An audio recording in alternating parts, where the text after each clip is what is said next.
ध्यानका थुप्रै चरणका बारेमा हामीले कुरा गरिसक्यौँ। अब ध्यानको स्तरको बारेमा कुरा गर्दैछौँ। याद राख्नुहोस्, ध्यानको स्तर अथवा लेभलको बारेमा। ध्यानका जम्मा जम्मी 4वटा लेभल हुन्छन् र साधकले ध्यानमा थुप्रै चरण पार गरिसक्दा पनि एउटा पनि लेभल पार नगरेको हुन सक्छ। याद राख्नुहोस् यसलाई, साधकले थुप्रै ध्यानका चरणहरू पार गर्दा पनि लेभल भने एउटै पार नगरेको हुन सक्छ। यो लेभल भनेको जसरी नर्सरीको एउटा लेभल हुन्छ, त्यस्तै हाई स्कुलको अर्को लेभल हुन्छ र कलेजको लेभल हुन्छ र त्यसपछि विश्वविद्यालयको लेभल हुन्छ। 4वटा लेभल: नर्सरी, माध्यमिक विद्यालय र त्यसपछि कलेज र विश्वविद्यालय। जसरी 4वटा लेभल शिक्षा क्षेत्रमा विभाजित छन्, त्यस्तै ध्यानका पनि 4वटा लेभलहरू छन्। चरण थुप्रै हुन्छ। हरेक लेभलमा पनि फेरि चरणहरू हुने गर्छन्। अब साधकले आफूले जति ध्यान गरे पनि त्यो लेभल पार नगरेसम्म उसको आध्यात्मिक यात्रा गहिरिँदैन। उसले जीवन र जगतको बारेमा गहिरो अनुभूति पाउन सक्दैन। अतः ध्यानको लेभल नबुझेसम्म, ध्यान कहाँसम्म पुग्छ र म कहाँ छु नबुझेसम्म हाम्रो यात्रा अगाडि बढ्दैन। जसरी एउटा व्यक्ति, कुनै पनि ठाउँमा बसेको एउटा व्यक्ति निश्चित गन्तव्यमा पुग्नको लागि, भनौँ काठमाडौँमा बसेको भए पशुपतिनाथ या स्वयम्भूनाथ पुग्ने योजना उसले बनाउँछ भने योजना भनेको लक्ष्य भयो। तर त्यो लक्ष्यभन्दा पनि ठुलो कुरा उसको कक्ष्य हुन्छ। ऊ कहाँ छ त्यसपछि मात्रै ऊ स्वयम्भू वा पशुपति जाने बाटो निर्क्योल हुन्छ। यदि आफूलाई आफू कहाँ छु भन्ने थाहा भएन भने जति यात्रा गरे पनि, जति यात्रा गर्यो त्यति लक्ष्यबाट अझ टाढा हुँदै जान सक्छ। Can you imagine? अतः साधकले आफ्नो स्तरलाई नबुझेसम्म गन्तव्यलाई बुझेर पुग्दैन। गन्तव्य सामान्यतया सबैलाई थाहा भएको कुरा, समाधि घट्नु, इन्लाइटनमेन्ट अथवा निर्वाण प्राप्त गर्नु। विभिन्न धर्ममा, सम्प्रदायमा विभिन्न शब्दावली प्रयोग भएका छन्। कसैले भगवानको प्राप्ति पनि भनेका छन्, कसैले स्वर्गको राज्यको प्राप्ति भनेका छन्। लक्ष्य सबैको क्लियर हुन्छ, तर कक्ष्य कसैको पनि क्लियर नहुन सक्छ। म कहाँ छु थाहा भएन भने साधकले लक्ष्य भेट्टाउन सक्दैन। याद राख्नुहोस्। त्यसकारण आफ्नो कक्ष्य थाहा पाउनको लागि ध्यानको स्तर थाहा पाउनुपर्छ र त्यो स्तर थाहा पाएपछि बल्ल आफ्नो कक्ष्य थाहा हुन्छ र कक्ष्य थाहा पाएपछि अब मेरो लक्ष्य यहाँ हो र पुग्ने बाटो यो हो भन्ने खुलस्त हुन्छ। ऊ अगाडि बढ्छ। अतः ध्यानको पहिलो स्तरमा सिम्पली एकाग्रता र आनन्द यसको पहिचान हुन्छ। चरण जे भए पनि यसरी ध्यान गर्न बसेका छौँ र भित्रबाट एउटा शान्तिको, आनन्दको, सन्तुष्टिको, आत्मसन्तुष्टिको एउटा महसुस हुन थाल्छ। र यो महसुसको साथसाथमा यसको लक्षण के देखिन्छ त भने बाहिरबाट आएका कुनै पनि आवाजले मलाई डिस्टर्ब गर्दैन, तर भित्रको मनमा भने विचारहरू चलिरहेकै हुन्छ। अतः यो विचार चाहिँ चलिरहेको छ, तर आनन्द आइसकेको छ। विचार चलिरहेको छ, बेला बेला एकाग्रित भएको छु, बेला बेला ध्यान भट्किरहेको छ, विचारसँग ध्यान कता कता पुगिरहेको पनि छ, तर फेरि फर्केर एकाग्रित हुन सकेको छु ध्यानको चरणमा या विधिमा। भने ध्यानबाट बाहिर आउन साथ मलाई रिल्याक्स फिलिङ, आनन्दको फिलिङ र सबै कुरा सहज लाग्ने मानसिकता, यी कुराहरू ध्यानको पहिलो स्तर। अतः ध्यानमा विचार खेल्छ, तर आनन्द आएको छ भने हामी अहिले पहिलो नर्सरीका विद्यार्थी हौँ ध्यानको मामिला। जब साधना गहिरिँदै जान्छ, जब श्रद्धा बढ्दै जान्छ, जब उत्साह उमङ्ग बढ्दै जान्छ र प्रयास निरन्तर हुँदै जान्छ, त्यो बेला साधक अर्को लेभलमा पुग्छ। त्यो दोस्रो लेभल, त्यसको अनुभूति के हुन्छ भने पहिलेको जस्तै आनन्द त हुने नै भयो, शान्ति घनीभूत हुने नै भयो, तर देखिने गरी, बुझिने गरी लक्षण के हुन्छ, त्यहाँ अब विचार खेल्दैनन्। के खेल्दैनन् रे? कुनै पनि विचार खेल्दैनन्। अक्सर मान्छेले यसैलाई ध्यान ठान्छन्। यो भनेको स्कुलको, कलेजको हिसाबले यो माध्यमिक स्तरको साधकको स्थिति हो, जहाँ मन विचारबाट मुक्त हुन्छ, विचारातीत हुन्छ। निर्विचार वैशारद्य अध्यात्म प्रसाद योग सूत्रमा छ, पतञ्जलि योग सूत्रमा, कि यहाँ निर्विचार अवस्थामाथि हामी पुग्छौँ या हाम्रो दखल हुन्छ साधक। विचारबाट सुरु भएको ध्यान अब निर्विचारमा पुगेको छ भने म माध्यमिक स्तरको साधक हुँ। अतः अब मेरो लक्ष्य के त? अब मेरो लक्ष्य यहाँभन्दा माथि अर्को 2 स्तर छ या लेभल छ, त्यो लेभलमा पुग्नु।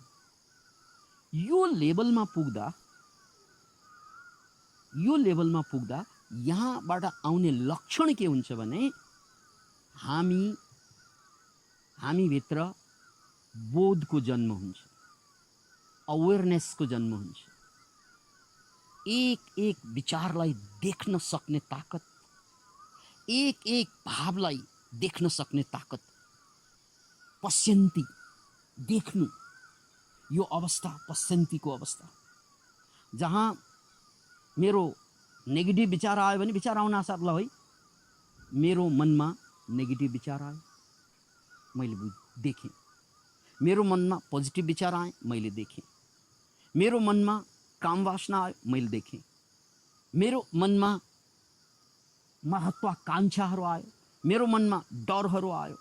यावत कुराहरू ध्यानबाट बाहिर आउँदाखेरि पनि देखिरहन सक्नु। याद राख्नुहोस्, ध्यानमा जाँदा त ऊ शून्यमै भएर जान्छ, शून्य नै हुन्छ, तर ध्यानबाट बाहिर आउँदा त विचार चल्छ। किनकि समाजमा, व्यवहारमा विचारको आवश्यकता हुन्छ। यहाँबाट कहाँ जाने, के काम गर्ने, पछिको योजना के बनाउने, कार्यान्वयन कसरी गर्ने यावत कुरा सोच्नको लागि त विचार चाहियो। अतः विचार व्यावहारिक जगतमा, व्यावहारिक जीवनमा ल्याउनै पर्ने हुन्छ। तर विचार आउँदा विचारको साथसाथमा भाव पनि आउने गर्छ। नेगेटिभ विचार आए नेगेटिभ भाव, पोजिटिभ विचार आए पोजिटिभ भाव। त्यो भावप्रति, त्यो विचारप्रति छर्लङ्ग बोध भइरहन्छ। अतः यो अवस्थामा ममा आएका एक एक विचार मैले देखेपछि त्यो विचारलाई मैले चाहेन भने बाइपास गर्न सक्ने विचार आउँछ। कसैको याद आयो, जसको याद गर्नै पर्दैन, याद आयो नेगेटिभ। अब म त्रसित हुन्न, पीडित हुन्न। याद आयो, यो विचार हो, यो भाव हो, यो कल्पना हो, यो सम्झना हो। तर त्यो सम्झना म होइन, यो मेरो मनमा आयो, यो मनको खेल हो, त्यो म होइन, त्यो म होइन। अतः त्यो भाव आउँछ, आएको पनि देखिन्छ, कहाँबाट आएको पनि देखिन्छ, र कसरी गएको त्यो पनि देखिन्छ। अनि के गर्दा त्यो भाव आउँदैन त्यो पनि देखिन्छ। त्यो कारण र निवारण दुवै देखि। रिस उठ्यो, किन उठ्यो र कसरी यो निवारण हुन्छ, कसरी यो रिस उत्थान हुन्छ, कसरी यो बैठान हुन्छ, त्यो पनि क्लियर भइरहेको हुन्छ। त्यस्तै कामवासना, त्यस्तै डर, त्यस्तै ईर्ष्या, त्यस्तै जलन, जे जति मान्छेको मनमा चल्ने उथल पुथल या राम्रा विचारका श्रृङ्खलाहरू, यी सबै कुराप्रति सजग भइसकेपछि कति विचारलाई मैले काममा लिने, कति भावलाई पकडने, कतिलाई छोडिदिने, यो स्टियरिङ मेरो हातमा हुन्छ। याद राख्नुहोस्। यसरी म बल्ल जीवनको मालिक हुन्छु। योभन्दा अगाडि विचारले मलाई डोर्याउँथ्यो, योभन्दा अगाडि मलाई भावले डोर्याउँथ्यो। लोभ लागे म लोभी हुन्थेँ र लोभी भएर कर्म गर्थेँ। रिस उठ्दाखेरि म रिसलाई पक्रेर झगडा गर्थेँ।